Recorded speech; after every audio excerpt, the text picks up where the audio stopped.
We have new details tonight on a missing person case out of Terrebonne Parish. 2 people are now charged with killing a man more than 5 years ago and then hiding his body in a small pond. As Mike McDaniel explained, some new information helped authorities bring closure to a family. 5.5 years ago, in October of 2018, 45-year-old LaRondell Esco's family reported him missing in Terrebonne Parish. Esco was last seen leaving a card game at a residence on west side of Houma on October 16, 2018 in a 2003 Ford Expedition. That expedition was found 10 days later in Dulac, but Esco was nowhere to be found.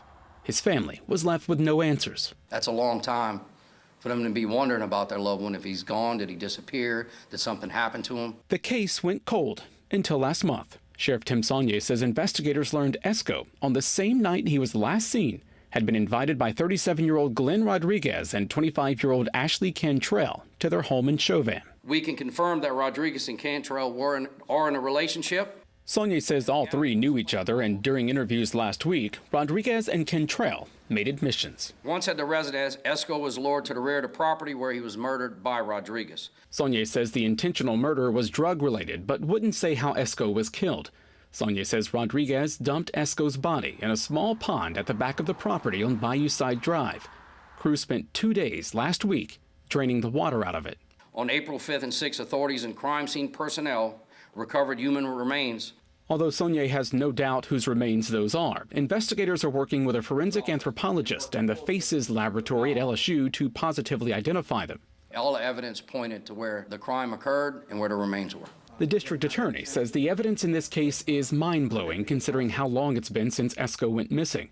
Both suspects are charged with first-degree murder and obstruction of justice. This case is very solid, and I feel very confident we're going to get convictions in this case. What he doesn't know yet is whether it'll turn into a capital murder case.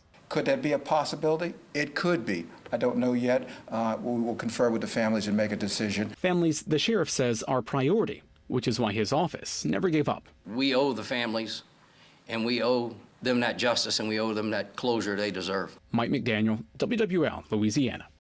Bond was set at around $800,000 for Rodriguez and Cantrelle. The sheriff says the case is still active and investigators are working to determine whether more arrests are possible.